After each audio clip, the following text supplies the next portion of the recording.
All right. Hello, everyone watching us on Facebook Live. We were having a little bit of technical difficulties, but we sorted it out. So now we are just welcoming the rest of our team to the Zoom call, and we'll get started in just a little bit.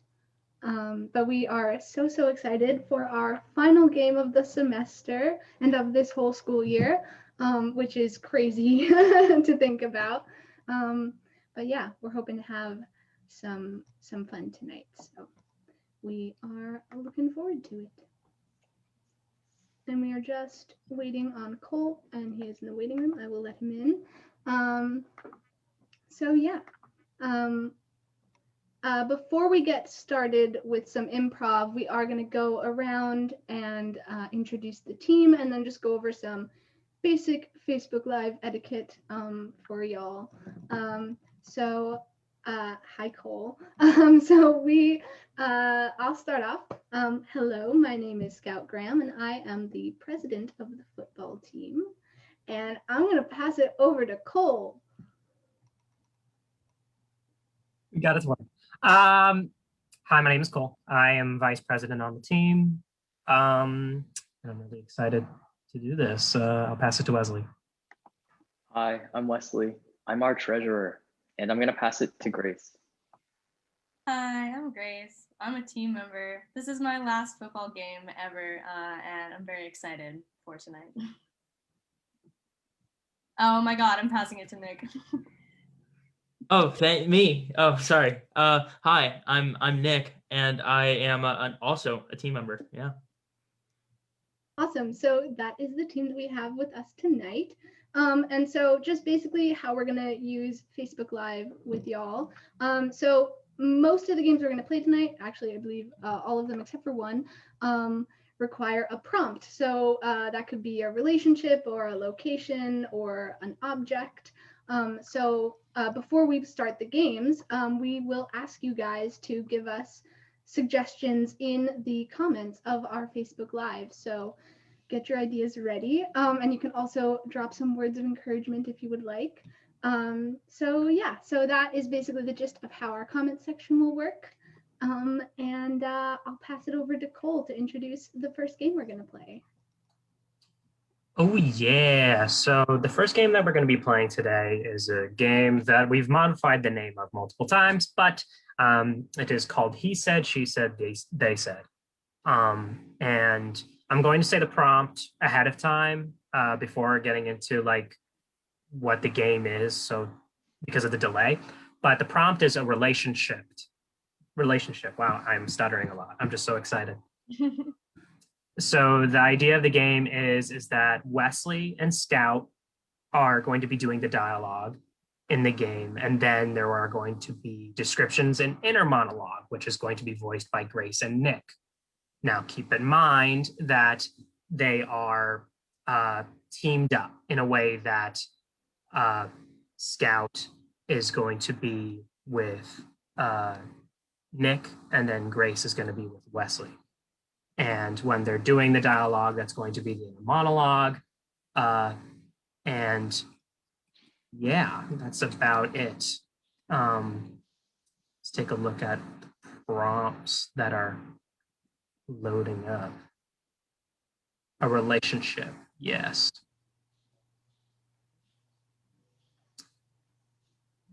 And if none of y'all come up with something, you're going to have to deal with us coming up with things. That is very true, yes. I am seeing something from Lucas. Hi, Lucas. Oh, and Yanto. We have a lot of suggestions coming in. We got scuba instructor / instructee, grandchild and grandparent, child and monster under the bed. And Cole, I'll let you pick the prompt if you would like. Yeah, I'll let it run for like 1 more minute. Yeah, we'll give you guys some time. Yeah, just if people are still thinking. Relationship doesn't have to be too complicated. It can be really a simple dichotomy of a known relationship, or it can be as sometimes we've done it where it hasn't even been a living thing. So feel free to drop some other ideas. We have RA and resident.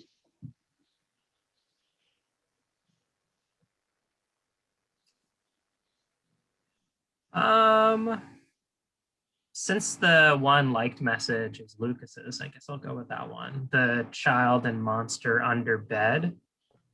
Nice. All right. So, and we start off every game again. Hope that you do this at home with a 3, 2, 1 clap. So yeah, let's do it. 3, 2, 1. Oh my gosh, it's so spacious down here. Yeah, I try to keep it pretty neat. What can I say? They said as they started shaving their scales. Oh, this is why I have to vacuum so much. They said uncovering 2 feet in depth of dinosaur scales from their floor. Yeah, sorry about that. I would, kind of sweep it up, but I don't have a dustpan, so I just kind of leave it there. It's kind of nice as a bedding sometimes because, you just have a wood floor down here. Yeah, I mean, if I weren't 30 living with my parents, I would have thought this was really scary and uncomfortable, but I really think that we should just establish some boundaries as roommates. They said picking up one of the scales and eating it to see if it is the same texture as a potato chip. Before you digest that, can I suggest that you don't? They said as they started eating the last limb of the baby whose bed they were previously under. Ooh.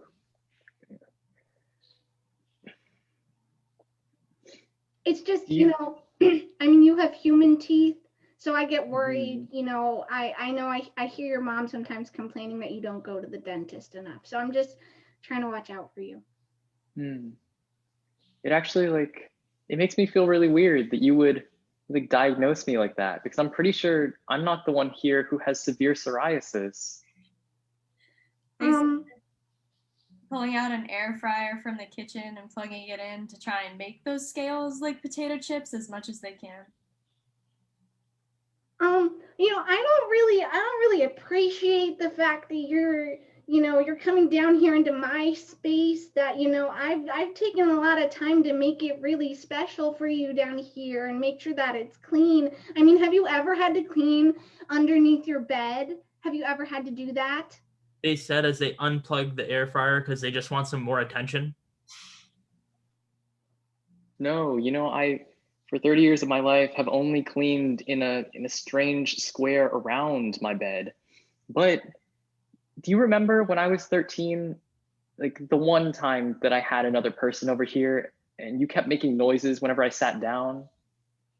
They said pulling out the Polaroids from that night wistfully. I do remember that, but I just wanted to be included. I mean, you guys were having a movie marathon and everything, and I don't have a TV under here. It gets pretty lonely.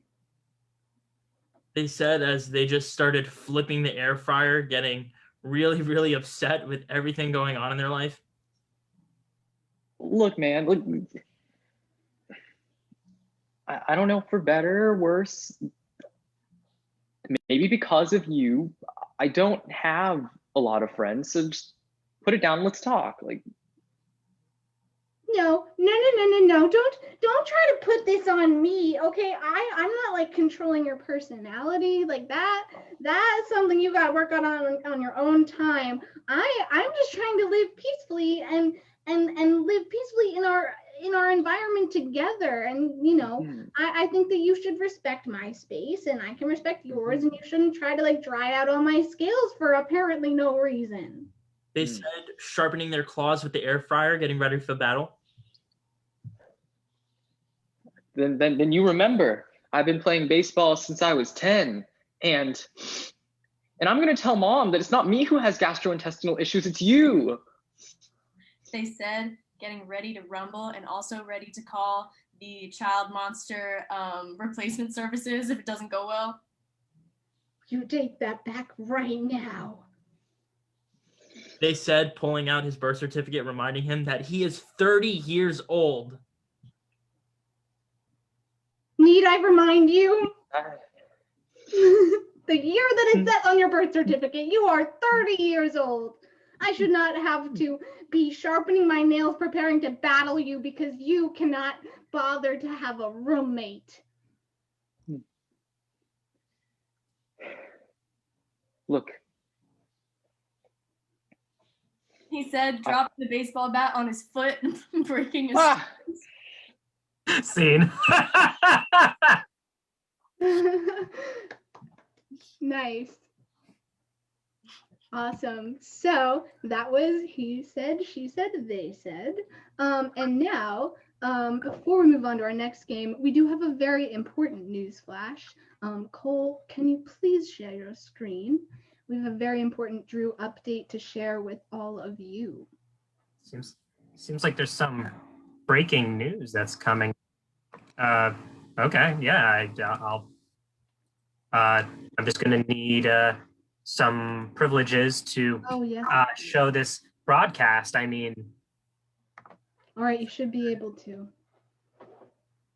is this some new CDC guidelines? What is this? What's the? Oh. Oh. Oh. Oh my God.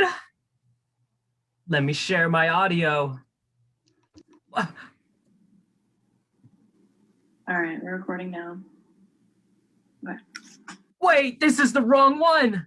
Wait a second. This isn't right. Wait a second. Wait. There's just so much news. Come on. I mean, That was raw. That was, all right, this is it. This is it. Wow, that was wrong broadcast. I'm sorry, cut the cameras. All right, this is it.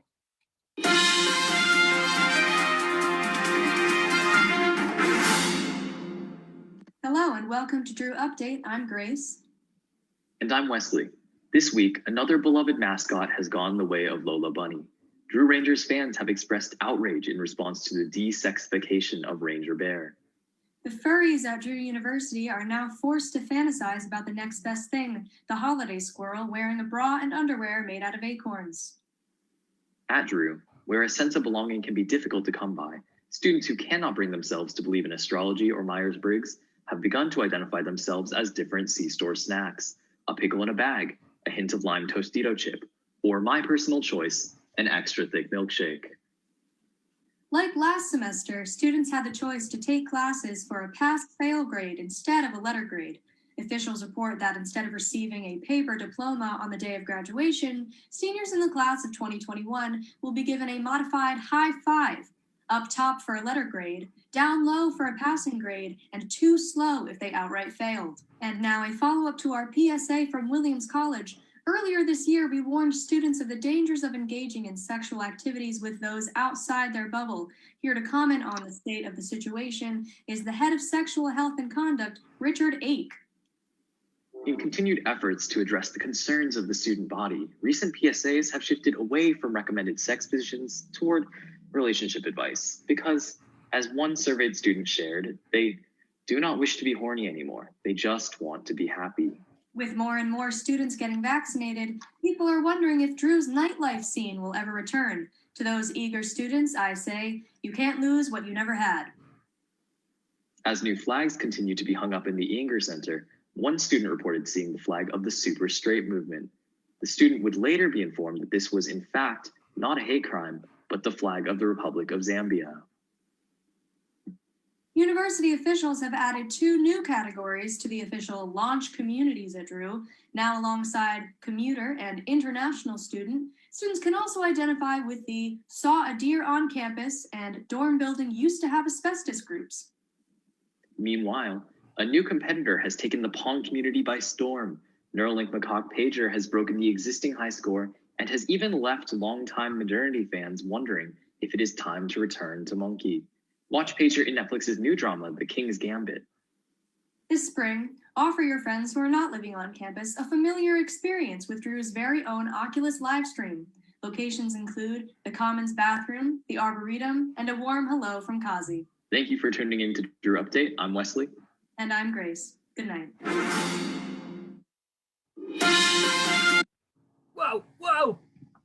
wow, that was so informative. I'm I'm speechless, truly.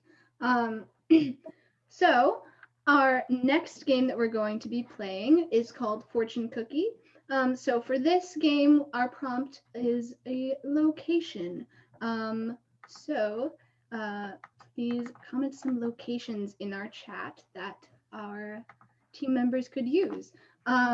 And the way that this game works is that two people, who will be Nick and I, we will be getting prompts from an online fortune cookie generator, and we will be using those as our lines in the scene.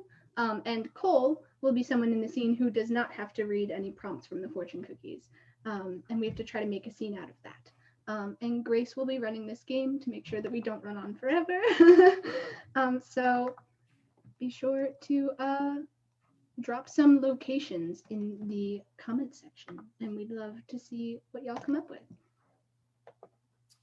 Someplace I would like to go to, please. Like, I've been in my house this whole time.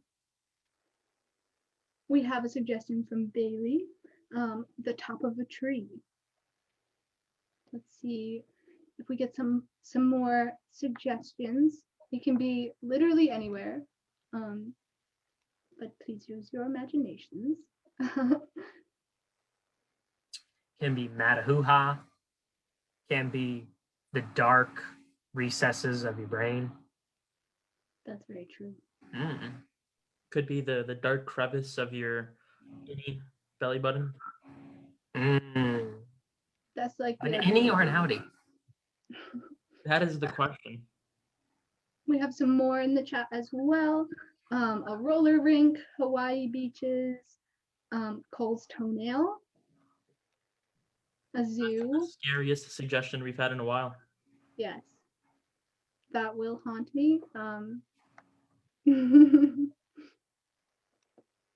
All right, let's for this one, let's go with. Wow, a lot of suggestions. Oh, there's a lot. Oh, there's more. Oh, there's more. Wow. Okay, let's go with a spaceship. Brandon's suggestion. Cool. Great. A spaceship in a 3, 2, 1. Hi. Captain's log. We're in space. So, doctor, technician, and other passenger. What's her status? Well, we have just received a message from Pluton, and it says, Pluton? Wealth awaits you very soon. Wealth. Well, we are on a journey to find the richest of golds to bring back to Earth, because that is how the economy works. If we add more money into the system, we become richer. So, with this task, Pluton's last deal didn't go so well. What makes you come up with this kind of research? You know our history. You must use your talents. That's what they are intended for. I was never one to attend class. Makes me think how I got into this program in the first place. But thank you. That is deep. But we must hit the thrusters. We must get there in time before Uranus sets. Dun, dun, dun, dun. I'm going to hit the thrusters. Engage. Incoming message. Stop the thrusters! Excuse me. I'm kind of stranded out here on a ship, and I just wanted to let you know that love can turn cottage into a golden palace, and I know that you're kind of in search of gold, and I was wondering, could you let me onto your ship just for a little bit? My ship needs repair. No, you must find a peaceful place where you can make plans for the future. That's exactly what I was thinking, Spork. With these kind of conditions, we cannot stay here. But it is part of our code. Can you translate, technician? Yes. Help! Help! I'm prisoner in a Chinese bakery. Oh? Can you repeat your line just so that we can run it through the translator again? Person in need. Oh, yes. Well, I just wanted to let you know that I can be of great help on your ship. Only talented people get help from others. And so I really need your help. And I can bring so much to your crew, really. Spork, I thought I picked up flattery in that translation. Can you run that by me one more time? Yes, yes. Hard words break no bones. Fine words butter no parsnips. This does not sound like help. Sounds like a challenge. Bring them aboard. Send the cruise ships in to pick them up. All right, you are aboard the ship. So, would you like a sword battle or phasers? Well, when fear hurts you, conquer it and defeat it. I'm going with phasers. Phasers, good choice. But I'll have you know I have the quickest phase. I'm part of the Phase clan, I'll have you know. The quickest phase in the galaxy. Everyone agrees you are the best. Thank you, Spork. Be most affectionate today. He's really, is he like trying to get your job or something? He's like really hyping you up. Spork, what's the meaning of this? If I picked up that translation correctly. You have a fine capacity for the enjoyment of life, sir. Spork never lies about the translation. All I'm saying is some pursue happiness. You create it. There's no reason to get angry. You will always have good luck in your personal affairs. Same. Personal. Nice. So that was Fortune Cookie. And our next game that we're going to play is Evil Twins, which Cole is going to introduce for us. Yes. So, Evil Twins. So, Evil Twins is, I'll just say the prompt now, like we've done before. The prompt is going to be an object. And Evil Twins involves Nick and Grace being the good twins. Now, there are the evil twins as the prompt, well, the title of the game suggests, which is going to be Wesley and I, who are the bad twins. And Scout is going to be running this game, and this involves the object, and it'll be more specifically with what Nick and Grace do with this object. And during the scene, Wesley is going to sub in for Nick, and I am going to sub in for Grace. It's going to be a situation where there's going to be some miscommunication by these twins. So yes, Wesley is Nick, and I am Grace in the scene. And Nick and Grace are the good twins, and Wesley and I are the bad twins. And they just have to justify it in the scene on, what us baddies do, Prompt object. Got you. We got a can of worms. We got a lightsaber. A can of worms for May the 4th. I like it.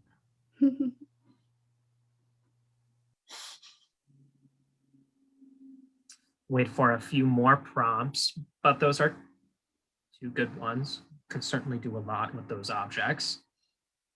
Kind of makes me hungry with both objects. And again, let me repeat that this is the object that will involve the good twins to begin with, and then as the scene goes on, the bad twins will show up. But the good twins being Nick and Grace, and Wesley and I being the bad twins. Diva Cup. The cup. That sounds like a Coldplay song.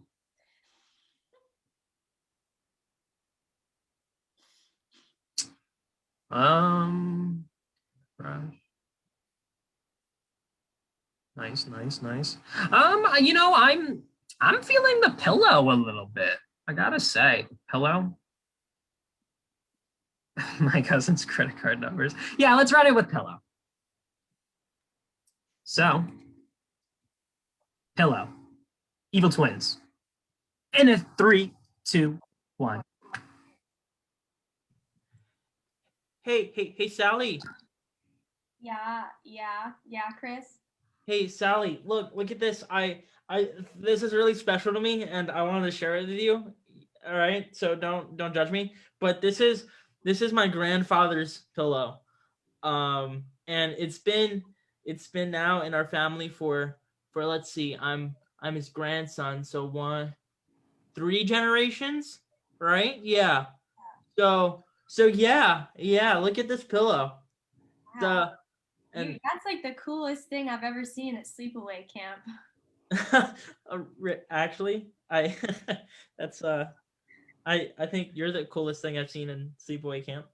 What? Wow. Pause. You remind me of the warm side of this pillow. Unpause. Cause like you're so nice.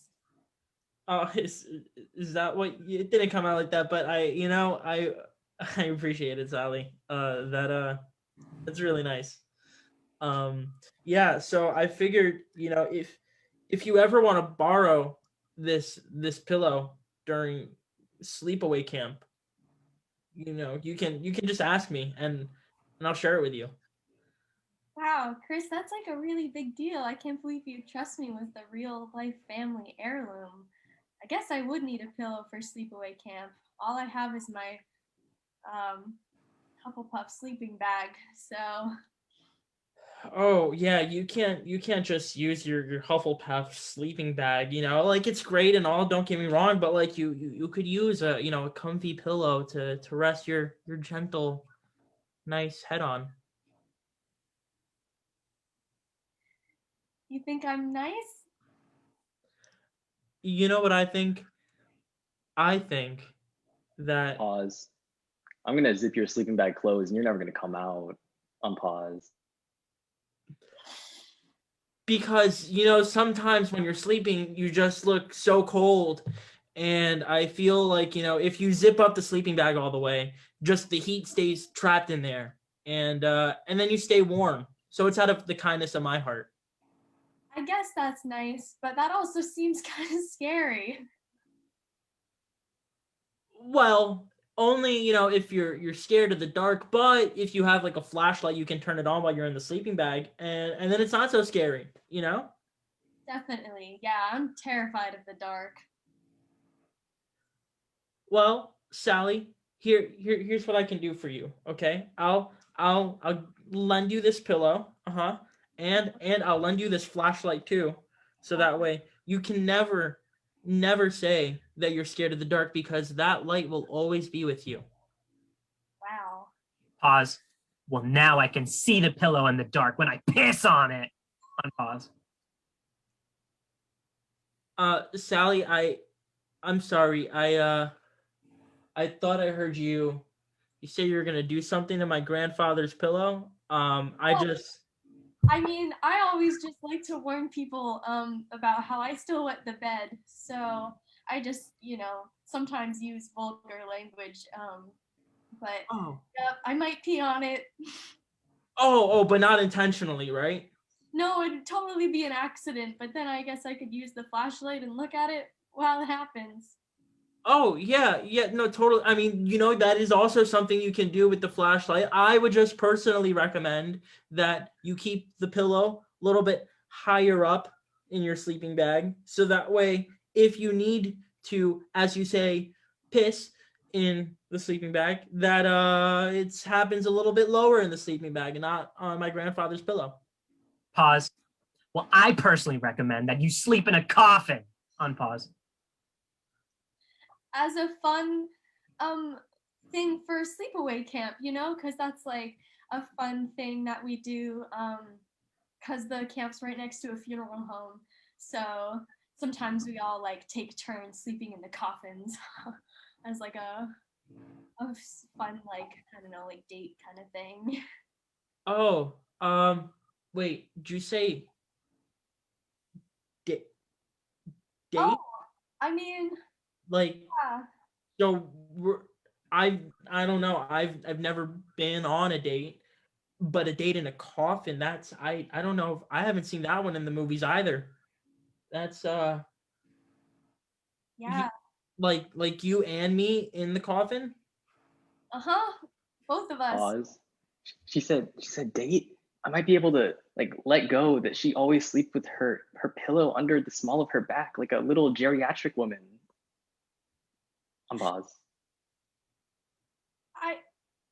I heard that. I'm sorry, you heard what? You think I'm like Pause. I heard your skull crunch underneath my foot when I press on it. Unpause. I'm okay. I could understand where you were coming from with the coffin, because a date, but I really don't see the connection between the coffin and my skull crushing under Well, your if you think I'm a little geriatric woman, which is what I heard you say, and I know that word from like vocabulary tests, so I know it's not like a super nice word, then I guess my response was that I'm gonna crush your skull with my foot. So now you're all caught up.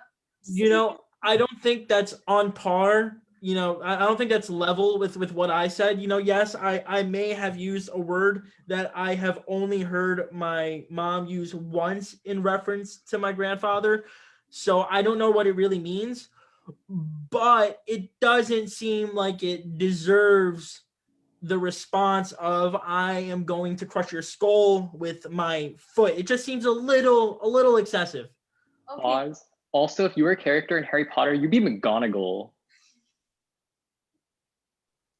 I feel like that last part may have been a little uncalled for, but I think McGonagall's really cool anyway. So I actually, before you say anything, I got you a gift too, and it's also a family heirloom. It's this tiny little wind-up clock from my great grandmother that I carry with me at all times. So maybe you could have this, and then when you're at sleepaway camp, you can see it and think of me. Oh, well, that Sally, I appreciate the little wind-up clock. I think I'm really gonna cherish this during sleepaway camp. It'll be something to remember you by. Pause. Until I accidentally piss all over it. Do you wet the bed too? No, but I think for this one, I might make a special exception. Pause. Well, no piss is going to defuse that bomb. Unpause. I thought I could be wrong. I'm 11, so my hearing is still pretty good, but I thought I heard you say bomb. As a phrase of a turn of phrase, I just meant, no amount of, how people say like no amount of pee can defuse that bomb. I've heard my mom say that too. No, I have never heard. I have never heard my mom say that, Sally. And I have been on this earth and walking for a whole 11 years. Well, you've been on it for 11 years, so maybe you'll hear it in the future when you're older. Are you saying that I'm not old enough to have heard I'm gonna piss on your bomb? But apparently I hear geriatric, but I'm gonna piss on your bomb is not a common turn of phrase that I hear, Sally. Chris, is no amount of piss could defuse that bomb. How does that make it any better, Sally? Pause. Because I proved it with your parents. They're dead. You're going to be staying. Unpause. No, I just talked to my mom and dad yesterday. No, that was the last time. No, Sally. I get it. I know we've been saying mean things to each other back and forth, and I'm sure this is just one of those things that you didn't really mean, and you just kind of let it slip out. I wish, but I killed your parents. Scene. Okay. So Justified. that was fun. That was Evil Twins. Wonderful job, guys. So now we do have, it appears, another video to show, Cole. Would you mind sharing your screen? Now I believe that this is a whole documentary that is going to be coming out, if I am correct. Something about some sort of thing that happened on Halloween. I'm not too sure what that's all about. But I guess we should show our entire Facebook Live audience, because who else are we gonna show this strange, mysterious video to?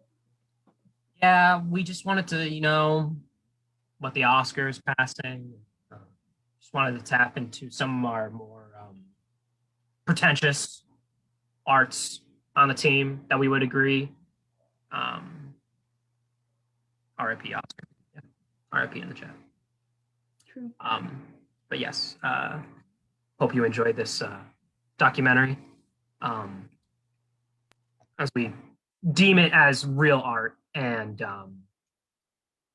I mean, I don't think a lot of people know what art is anymore. So I would go as far to say. But yeah, enjoy. A storm is coming. The footage you are about to see will shock you. Viewer discretion is advised. It was one crazy night to remember. Really, it was unbelievable. It was hot. So, he did a thing. Drew University was thrown into a frenzy on Halloween night as a tornado swept through the campus, knocking down trees, traumatizing students, and destroying the school's budget in a matter of hours. Nice to meet you.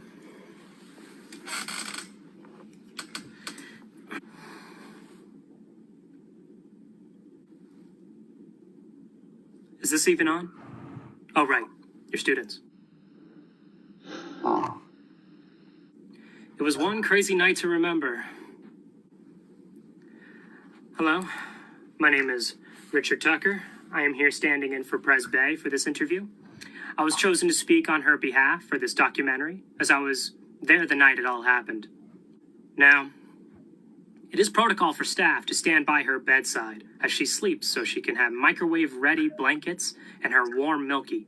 Pres Bay likes her windows wide open while she sleeps, so that fateful night, I saw the horror on her face while leaves, twigs, and animals flew into the bedroom. We were then assigned to make a T formation, blocking the windows, and ensured she had safe passage to the underground bunker under the Drew Library. I cannot comment on anything more from this event, as the rest is classified, and I thank you for your time for this documentary. Students and faculty alike were surprised by this sudden change in weather, many of them having near-death experiences as the campus shifted into a safety procedure, referred to as Drew Initiative for Caution and Kindness, or DIC. Wait, I'm sorry, hold on. Do they seriously call it that? Of all the acronyms that they could choose from, they really decided on... Really, it was unbelievable. The cost of property damage and fallen tree removal was unbelievable. Or it would have been without Jaeger Lumber. My name is Chip Yeager. I'm here representing the Madison branch of Jaeger Lumber Building Materials Centers. We're a one-stop shop for big decks, hard wood, and post-disaster campus cleanup. Us and Drew University, we go way back. So when a tornado was hitting them and only them, they knew who to call. As a frontline worker, I was walking the path at the time of the tornado. Thanks to my traditional lumberjack upbringing, I was able to update the total live. I even read each tree its last rites before hauling it off to become 76 hand-polished doorknobs.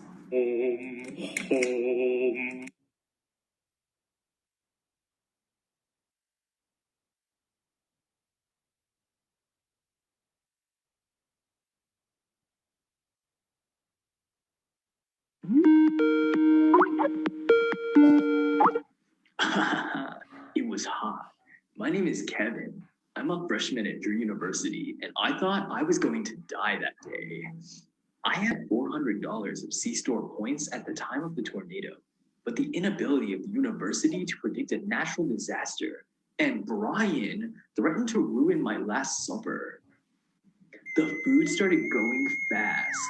Brian was taking everything, and when the milkshake machine stopped working, we didn't think we would make it. By the end of the night, I knew it was me or him.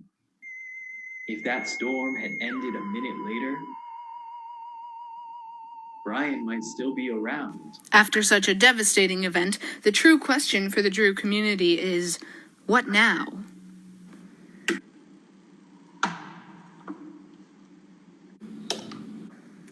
Hi, my name is Sigourney Bleaver, and I am Drew's Pagan Society PR manager. So we've been active for about 110 years, so it's definitely an honor to serve this position. I will say it does have some challenges coming into the modern era. The icebreaker has come at last. Home, home, home, home. We used to only send memos by carrier pigeon. Home, home, home. Google Docs just does not make sense. Halloween night, yeah, perfect timing actually. I'm about to finish my graduate degree here, and I did all of my undergrad at Drew too. And this was the first time I've ever witnessed a storm on this kind of level with my own eyes, so pretty exciting stuff, yeah. Yeah, we try to keep the Pagan Society out of the spotlight here. You know, you can't get too close to your heroes. But this storm really boosted our PR potential.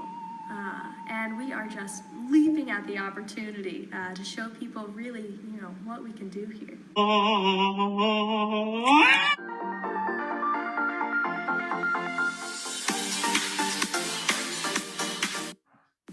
A storm. Wow, you know, that storm still haunts me in my nightmares. So that was that was lovely.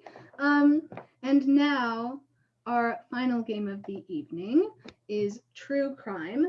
This game does not require a prompt from our audience. However, it's super fun. So the way it will work is Grace is going to be reading a true crime article, and us as team members, including Grace, will get to say pause at any point and jump in and improv a little bit, whether that's like part of the story or just something that we think is really funny. So that is True Crime. And it's super, super duper fun. So again, no prompt from our audience this time around.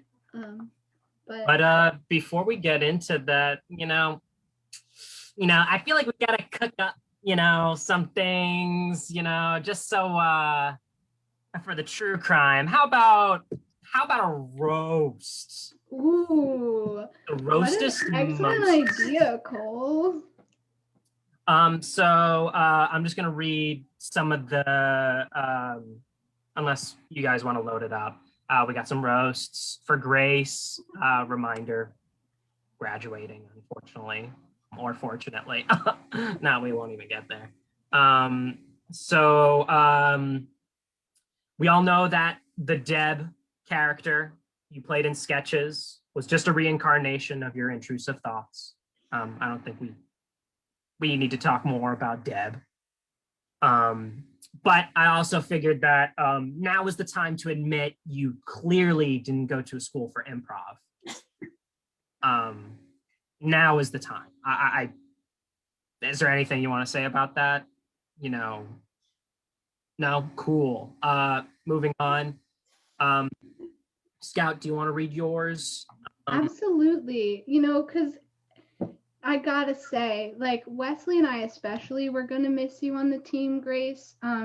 even though we didn't know who you were for our first semester of the team because you were busy in London, so you couldn't even hang out with us. Like, what the heck? We're gonna miss you, Grace. Wish we Even could though turn you're back busy time. in Not.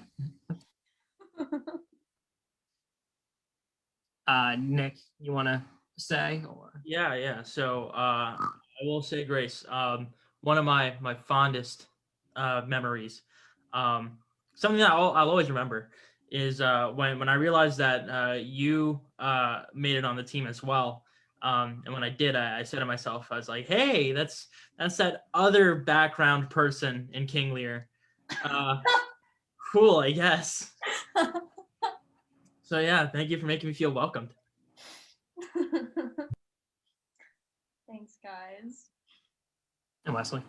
You know, I wasn't going to mention the times that you got forgotten in the check-ins in Lisa's dramaturgy class. And instead, I was just going to say, when you finally did come back from London, one thing got left behind. And that one thing was your commitment to AOTA. Oh. The roastest mostest.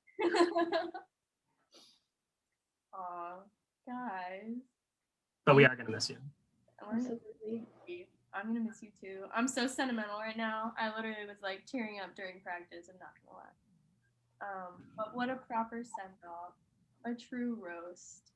And for our last roast of the night, a roast on people who were alive, but no, they're not. We're gonna do a true crime, and I'm gonna find it, even though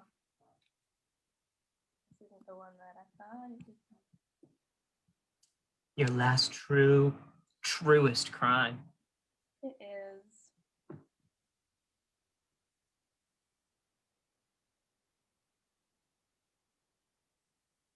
Okay. I have one.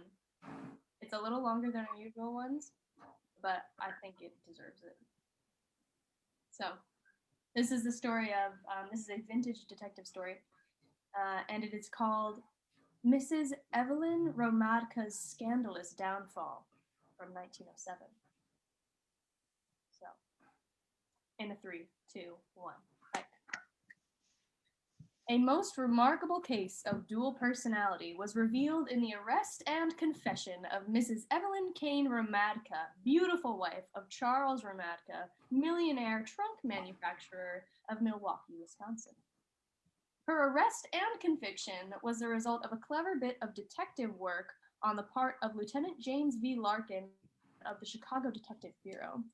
Many startling revelations were made at the trial, and it Pause. developed. Whoa! Sorry, I know we've been cops and on the force for a long time. I just investigations. Unpause. Pause. Oh look, my shoe's untied. Unpause. Pause. Why are all of you surprised? Didn't you guys have this in evidence for a while? Why is this just a revelation? Unpause.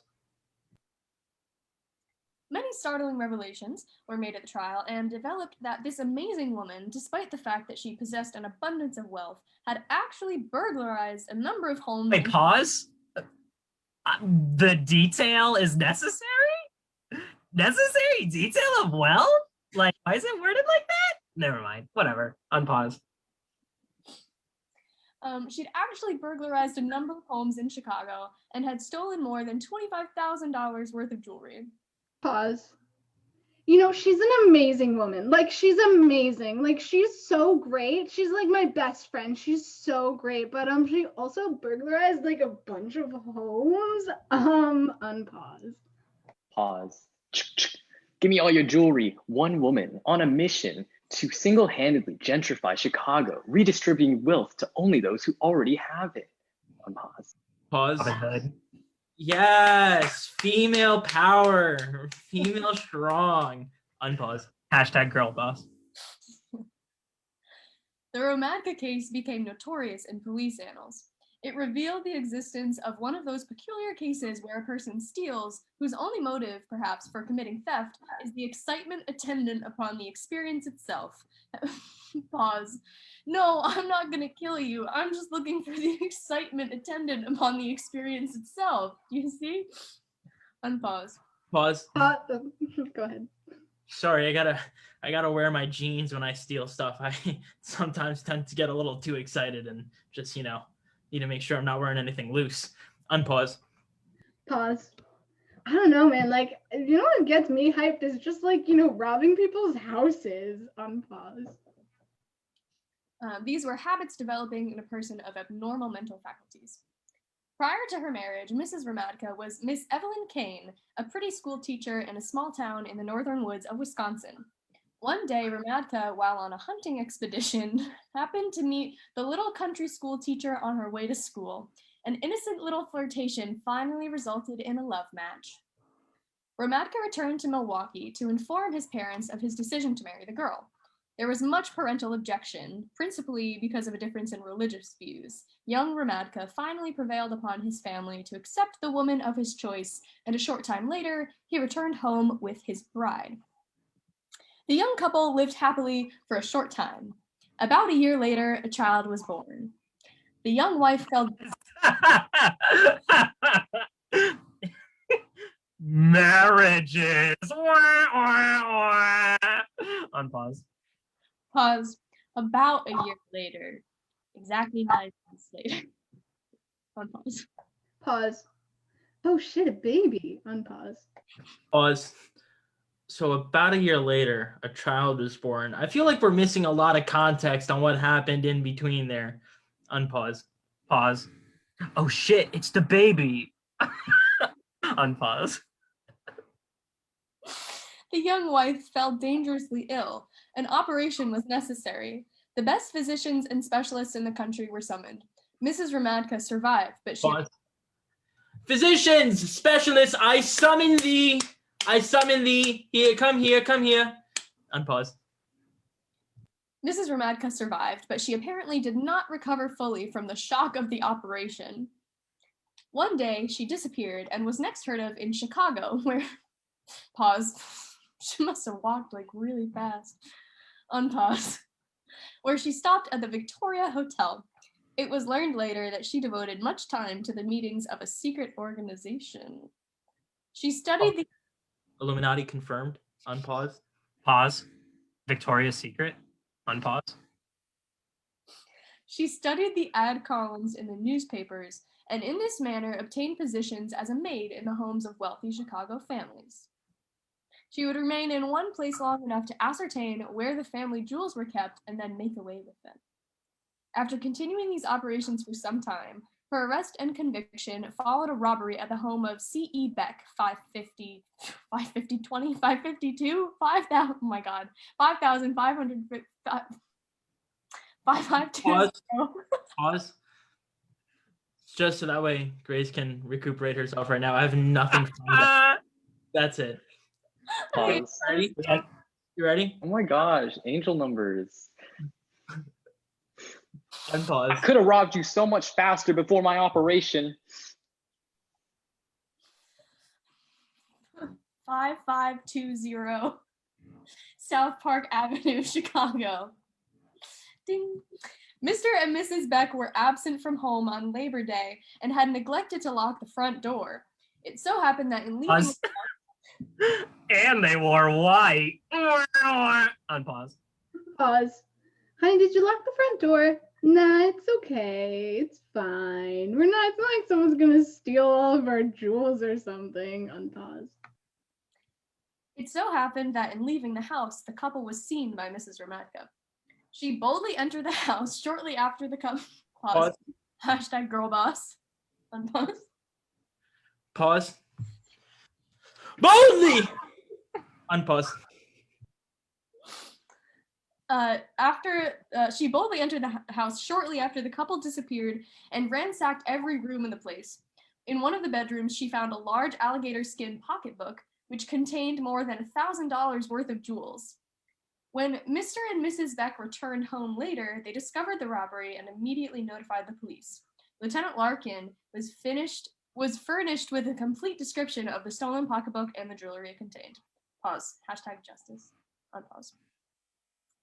A short time after that, Lieutenant Larkin stepped into the Baltimore Inn, one of the fashionable cafes in Chicago, and while dining there, he happened to notice a well-dressed woman at a nearby table in company with a prominent Chicago businessman. It was not the woman that attracted Lieutenant Larkin's attention, pause, hey-oh, unpause, so much as it was the leather pocketbook the woman carried and which she had placed in full view on the table. Pause. Leather bag sexual. Unpause. Pause. So, Mrs., could I get you and your leather pocketbook there? Something to drink? Unpause. Its description tallied exactly with the one Mrs. Beck reported had been stolen. Lieutenant Larkin immediately began an investigation. Pause. I'm sorry. Stop everything. I need to immediately investigate this bag. Pause. I'm sorry. Your leather pocketbook, it just seems criminal how sexy it is. I need to open up an investigation. Unpause. When the woman left the cafe, the officer followed. He made some rather sensational discoveries. Pause. That bag is just too damn hot. Unpause. Pause. Oh my god, my shoe's untied. Unpause. Pause. Read all about it. I'm following this girl. Read all about it. It's in the tabloids. Unpause. He learned that the woman whom he suspected was a Mrs. Ramadka, prominent member of... he learned that the woman whom he suspected was a Mrs. Ramadka, prominent member of Society of Milwaukee, and reputed to be quite wealthy. The police officer learned somewhat to his consternation at first. Pause. What the fuck does that word mean? Unpause. Pause. Yes, that is a real word. Consternation. Unpause. And that Mrs. Ramadka was much given to strange whims and fancies. Among other things, she apparently delighted in posing as a poor maid and seeking employment in the homes of the wealthy, only to remain at a place a few days and then disappear. Pause. Hashtag girl boss. Unpause. All these deductions only strengthened his first impression that in this woman he had discovered one responsible for a number of mysterious robberies in Chicago. She was finally arrested on October 16th, 1907, and taken to police headquarters where she was questioned. Her husband... Ma'am, first question we need to ask is, why is your leather purse too damn sexy? Unpause. Pause. So Miss, I was just wondering, where did you happen to get that leather purse, and or what is the brand of it, so I can buy at least 75 of them? Unpause. Self-patch. Her husband was notified and he hastened to Chicago. No one appeared to be more surprised than the husband to learn that his wife had been working as a maid in the homes of several Chicago people, and his surprise knew no bounds when he was told his wife had been accused of burglary. Pause. Pause.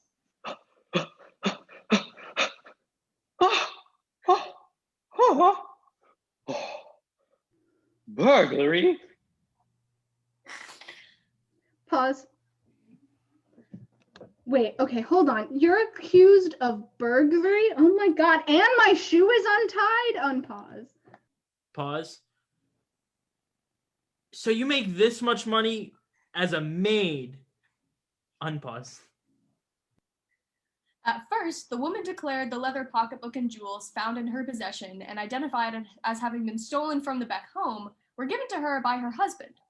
Later, she confessed having committed the robbery, together with many other thefts in Chicago. Pause. Why would you confess later? Okay, I'm lost. Her confession involved William Jones, a black man in Chicago with whom the Milwaukee millionaire's wife had evidently become infatuated. She, pause, it wasn't me, it was my crush. Unpause. Pause. The one that should be charged with theft is him for stealing my heart. Unpause. She admitted having stolen jewels and articles of value in order that she could make presents to this lover of hers.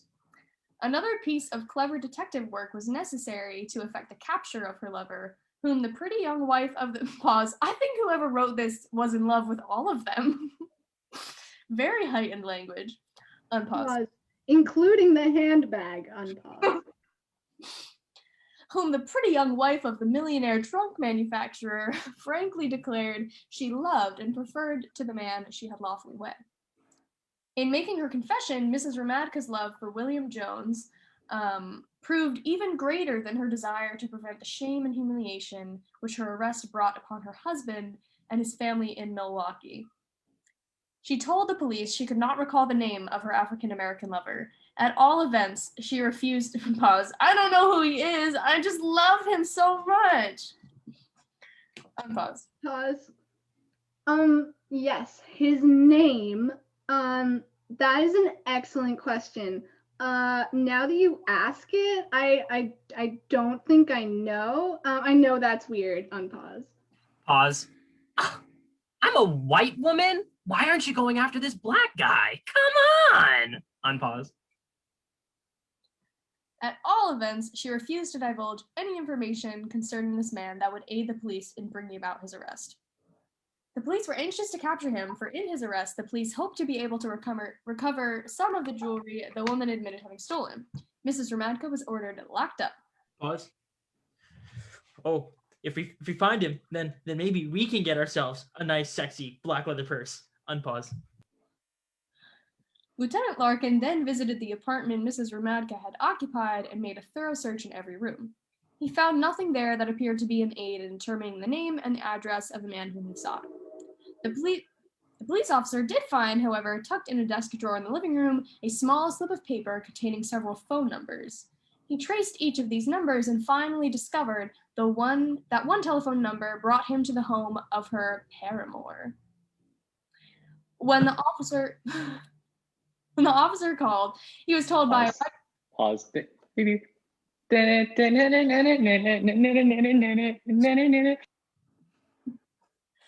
When the officer called, he was told by a white woman who said she was the black man's wife that the man he sought was absent. The wife said she did not know where he had gone or when he would return. Lieutenant Larkin. It's Cotton Eye Joe. Unpause. Lieutenant Larkin managed to find quarters near this house and succeeded in rigging up an extension telephone connecting directly with the wire leading to the man's home. He waited for results, and in a short time, a call came. He heard the woman at the end. 30 seconds later. Ring, ring, ring, ring. Unpause. Unpause, like 2 soup cans and a string. The genius. Unpause. He heard the woman at one end of the wire advise the man at the other end of the wire that detectives had called the house and that they had better remain away for a time. Lieutenant Larkin also heard the man instruct the woman to destroy a certain trunk in a bedroom in the 2nd floor and to secrete the contents. This was an... Okay, so you're going to want to go to the 2nd floor? No, the 2nd floor. Okay, and there's a trunk there? No, nope, not a dresser. It's a trunk. It's like, okay. Yeah, I'm going to need you to unpause. This was enough. The detectives hastened to the man's home and confiscated the trunk. Pause. Huh? What? Unpause. It was taken. Pause. I heard you got a trunk. Unpause. Many of the articles Mrs. Hremadka admitted stealing from the homes of wealthy Chicago people were found in the trunk. Lieutenant Larkin also learned from whence the man had telephoned and located the man at this address. His arrest followed immediately. Later, the man admitted he had taught Mrs. Hremadka to rob homes and turn the loot over to him. He converted all the stolen articles into cash whenever possible. He boasted, they were both sentenced to long terms in prison. This ended one of the most sensational cases ever brought to the attention of the police at the time. It attracted nationwide publicity in the press. This is the epilogue. Charles Hremadka divorced his wife in 1908 and gained sole custody of their daughter. Because of the scandal caused by his wife, his family shut off all contact with him. and tried to oust him from the company. Evelyn Hromadka was released from Joliet Prison on January 5, 1910. In July 1911, police in Chicago were searching for Evelyn in connection with the theft of nearly $1,000 from several bar-hopping companions, two of them a Kansas City millionaire in town for business and pleasure, along with his date, a local good time girl, told... Pause. The date is a leather bag. Come on. Unpause. Pause. Just a small town girl. Unpause. Pause. The brand of the leather bag is, quote, local good time girl. Unpause. A local good time girl told police a woman they had partied Mrs. Graves with slipped sleeping powder in what? Told a woman they had called Mrs. Graves slipped sleeping powder into their drinks several hours into the festivities. After they passed out, the woman stole $860 in cash and a diamond stick pin from the Kansas City millionaire and $80 from his female companion, a woman once known in Denver as the Pink Pajama Girl. Pause. Why have we just heard about her now? Unpause. Pause. You're never gonna guess why they call me that. Unpause. Pause. Oh, you said pink pajama, not pink. Okay, never mind. Unpause. Police learned her true identity after Evelyn's photograph was identified by the victims from a police mugshot book. Pause. Hi, I'm a police officer going around to local bars with a mugshot book, just pictures of people who could have been murderers or killers. Have you seen any of them? And also, this is not meant to alarm you in any way or disrupt your evening or cause you any further panic. Unpause. In a sensational news story published the day after the theft was reported, the Chicago Examiner proclaimed Evelyn was actually the leader of a gang of 8, quote, vampire women who preyed on wealthy male travelers to Chicago. We are the Hex Girls! Unpause. Pause. Okay, I know, but I think she's the leader of like a group of vampire ladies. Unpause. King Vamp. It was her idea, they said, to use sleeping powders to drug the unsuspecting men and steal their money. Pause. Guys, I know she took our money, but she was 9 feet tall. Unpause. The Kansas City millionaire left town before he could swear out a warrant against Evelyn. Although he promised to return to do so, he never did.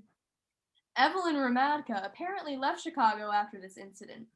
At this time, I could not find any further information. I could not find any further information about her life or death.